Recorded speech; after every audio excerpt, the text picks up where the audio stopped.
Kenapa sih kita perlu maulid? Kenapa? Tiap tahun kita rayakan dan selalu sama temanya. Dengan hikmah maulid kita teladani Nabi. Dari Sabang sampai Merauke saya ceramah maulid, sampai kemana-mana sama temanya, meneladani Nabi. Iya toh? Kenapa? Kita mau teladani Nabi. Adik-adik, saya tanya ini, ya masih muda-muda, siapa anak pertamanya Nabi? Ayo. Tidak ada yang tahu. Siapa namanya anaknya ya? Jokowi? Siapa? Nah, padahal ibu-ibu berapa anaknya Nabi?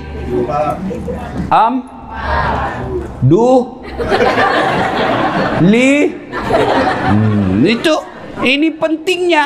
Bagaimana kau teladani Nabi, sejarahnya Nabi kau tidak tahu. Orang kalau mau mencontoh sesuatu, kita harus tahu yang kita mau contoh. Itu dulu, maka kita maulid. Maka yang tidak mau maulid silakan, tapi jangan kau tuduh kita sesat. Kalau di Sulawesi Selatan, oh luar biasa itu perayaan maulid. Ada telurnya, ada ketannya, ada duit digantung-gantung, potong ayam, telur, perhiasan. Untuk apa? Menarik perhatian supaya orang bergembira menyambut lahirnya Rasulullah Muhammad sallallahu alaihi wasallam. Maka saya ajar anak saya si Ece di rumah. Anak-anak Nabi ada 7 orang. Baru kau tahu 7 toh? Iya. 3 laki-laki, 4 perempuan. Pertama Qasim, Abdullah, Ibrahim, Zainab, Ruqayyah, Ummu Kalsum, Fatimah. Itu ajarkan anakmu lagu-lagu seperti itu. Tidak usah lagu Cikampek, Tasikmalaya, apa beling-beling. Apa gunanya itu Cikampek? Ya, jelas. Nah, karena waktu yang terbatas, kita tidak bisa cerita secara detail sejarah kehidupan Nabi. Yang ringkas saja. Pernah Nabi diusir dari Mekah. Rapatlah kafir Quraisy waktu itu. Kata Abu Jahal, wah bahaya ini Muhammad. Makin hari pergerakannya makin membahayakan. Makin banyak orang ikut sama dia. Makin kita larang dakwah, makin menjadi-jadi pengikutnya. Apa yang harus kita lakukan? Dari belakang ada yang usul. Ketua sidang, bagaimana kalau kita sogok dia duit? Dia bilang apa? Dia bukan bangsa Indonesia. Kasih serangan fajar. Kalau gitu kita kasih perempuan paling cantik. Kata yang lain, dia bukan pejabat Indonesia. Jadi kalau begitu bagaimana? Tidak usah banyak cerita. Apa? Kita bunuh saja dia. Tapi kan dia punya keturunan, dia punya bani, dia punya suku. Kalau kita bunuh, nanti Bani Hasyim melakukan perlawanan. Kata gampang, kita keroyok. Dia dan satu, kita dan kawan-kawan. Bagaimana? Jadi kalau Bani Hasyim keberatan, semua suku yang ada di Mekah bersatu padu melawan Bani Hasyim. Gimana? Setuju? Setuju. Cocok kalau begitu. Tapi ini rahasia rapat. Tidak boleh dibocorkan. Siapa yang membocorkan rahasia rapat ini, kita penggal lehernya. Oke, setuju? Setuju. Pulang seorang peserta rapat. Sampai di rumahnya dia cerita ke istrinya. Bu, ada rahasia. Tapi jangan kau ngomong-ngomong. Ini rahasia. Hanya kau yang saya kasih tahu ya. Kau bisa tahan rahasia, bisa simpan rahasia. Bisa Pak, gampang. Diceritakan, besok Muhammad mau dibunuh. Rahasia ya? Oke. Besok pagi pergi beli sayur.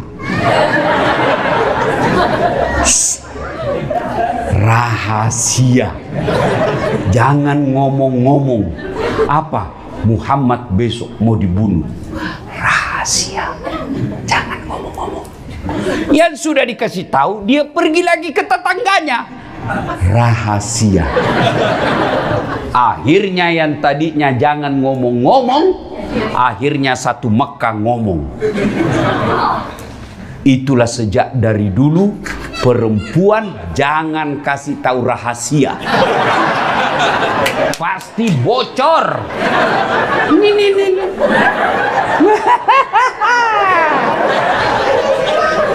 Ustadznya aja digosip. Itu tadi ada saya dengar, itu juga bajunya yang sute-juteo. Udah, ya toh? Kumpul begini, 1 jam pengajian, 1,5 jam gosip. Pulang dia tidak langsung pulang itu. Nanti cerita.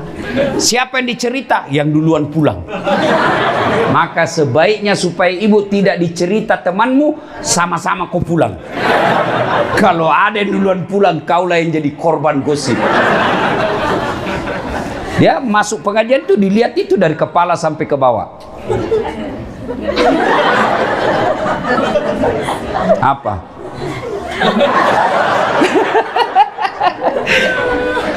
Hikmah pertama, tinggalkan gosip. Masa jauh-jauh tinggalkan di Indonesia ke Osaka hanya jadi tukang gosip.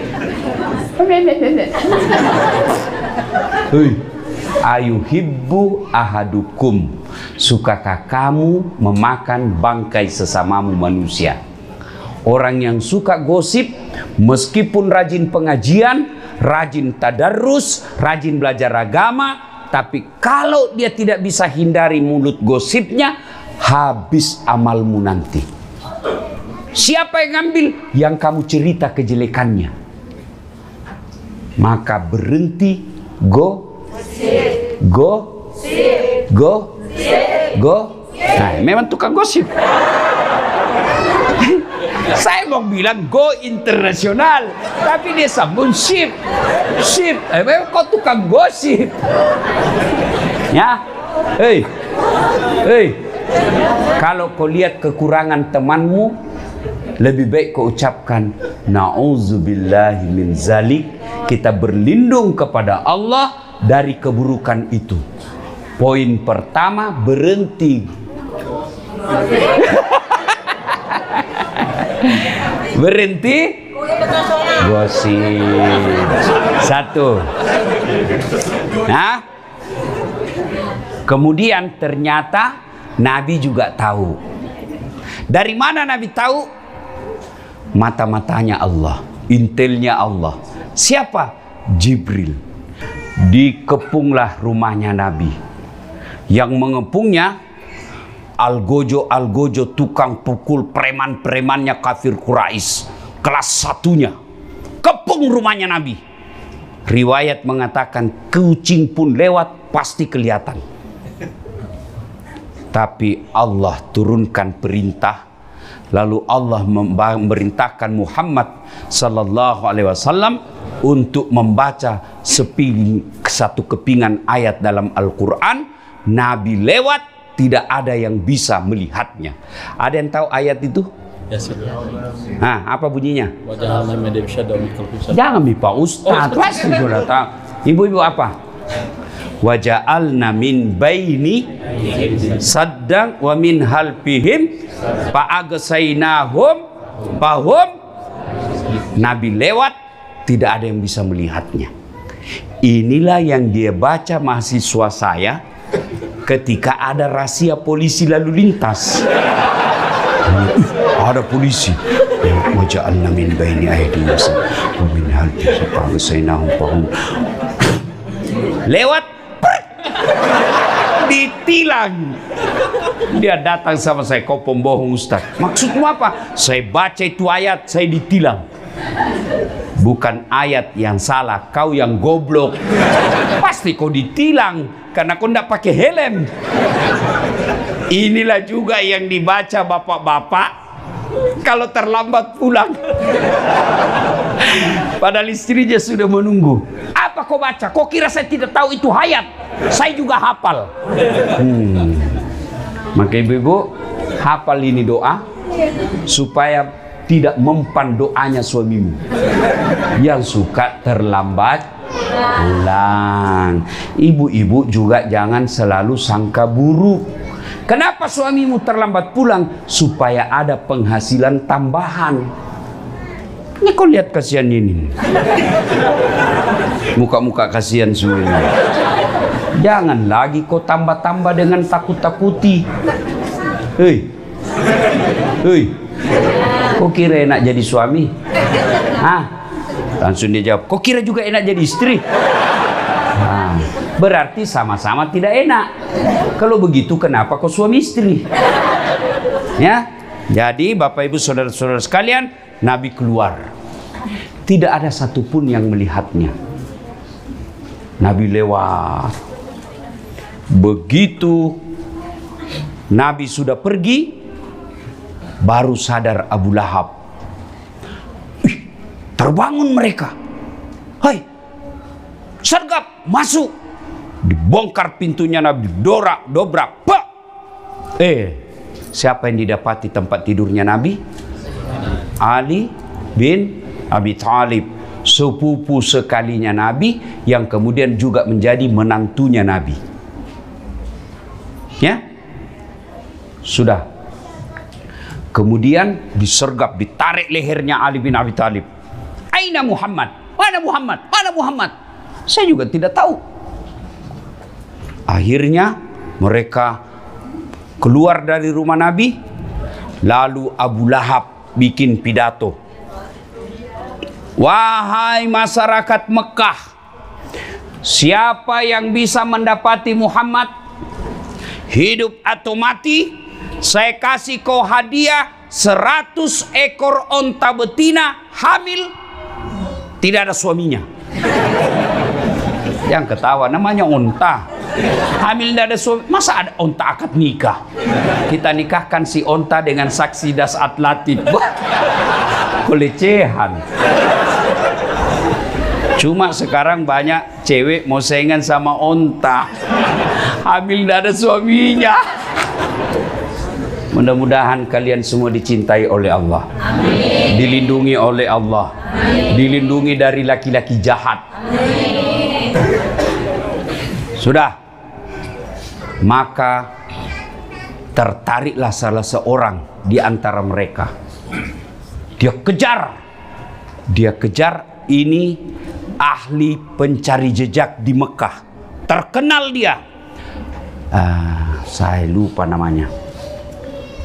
Dia memang ahli mencari tanda jejak. Dia tidak cari tanda jejak dari telapak kaki onta, tapi apa? Dari angin. Dia bisa tahu seperti anjing pelacak. Das atlatif. Kenapa kau tahu? Reksonanya seingat. Dia bisa tahu. Oh, dia dapat, Pak. Dia dapat. Ketika itu dia kejar, dia dekati Muhammad, kudanya standing. Jumping begini. Yang seperti Ferrari. Jatuh. Dia naik lagi ke kudanya, jatuh lagi. Naik lagi, jatuh lagi sampai 3 kali. Akhirnya ini orang berkata, ini bukan orang sembarang ini. Ini orang dilindungi. Sudah berapa orang saya kejar, pasti saya berhasil membunuhnya. Ini orang dilindungi. Akhirnya apa? Dia teriak. Dia tidak memanggil Muhammad, tapi dia teriak Abu Bakar. Abu Bakar, sampaikan kepada temanmu, Abu Lahab bikin kesimpulan dan sayembara, kepalanya bernilai 300 onta. 100 onta.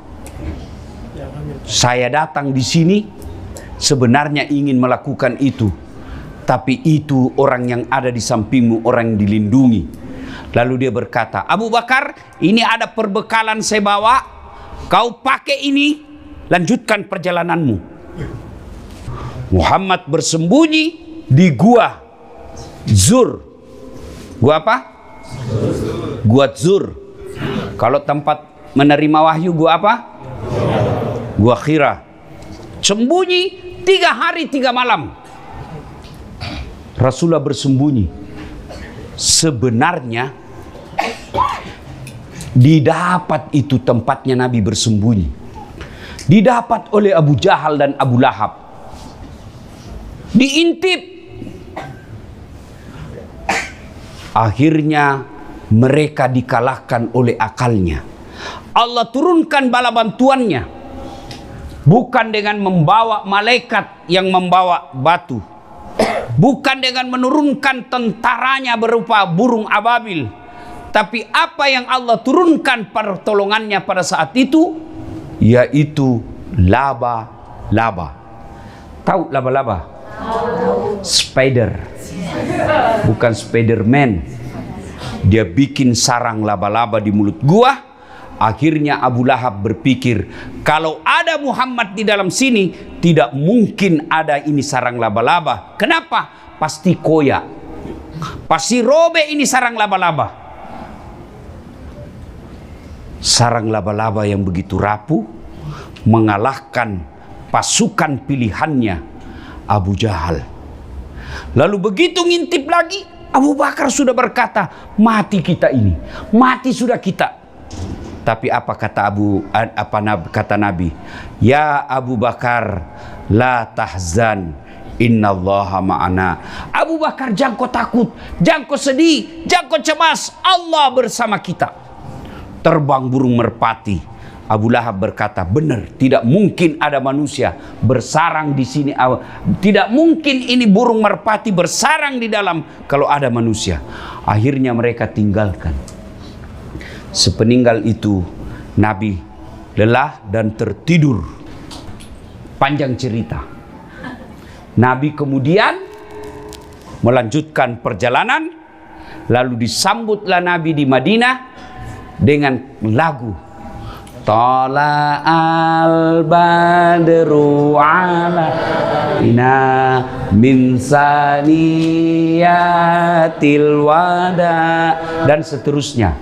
Inilah yang menjadi dalil kenapa ada ulama yang membolehkan lagu atau nyanyian. Tergantung jenis lagunya. Kalau lagunya berupa dakwah, boleh. Suamimu pulang kecapean, lalu dia duduk di kursi, kau usap-usap, kau peluk, lalu kau menyanyi. Bila kan di sisiku hati rasa syahdu. Boleh, halal. Hah? Capek, suamimu marah-marah, kamarmu berantakan, kau buka bajumu, lalu kepeluk lagi sambil menyanyi. Insaplah, wah. Boleh, ya. Tapi lagu-lagu alamat palsu ini jangan, haram. Pikiranku tak dapat ku mengerti, kaki di kepala, kepala di kaki. Pantas kodongo. Kepalamu ku simpan di kakimu, kakimu di kepala. Anda jangan, ndak usah nyanyi seperti itu. Ya. Hei. Nah, apa hikmah dari kisah itu? Abu Bakar Siddiq begitu cintanya kepada Rasulullah, sehingga Allah memberikan hadiah kepada Abu Bakar Siddiq. Disebut namanya dalam Quran, meskipun tidak disebut secara tertulis Abu Bakar Siddiq, tetapi disebutkan lelaki yang bersamanya. Dialah Abu Bakar Siddiq. Apalagi penghormatan Allah kepada Abu Bakar Siddiq, Nabi kemudian bersabda, ada 10 sahabat Nabi yang pasti dijamin masuk surga. Satu di antaranya adalah Abu Bakar Siddiq. Kenapa? Karena cintanya kepada Rasulullah Muhammad sallallahu alaihi wasallam.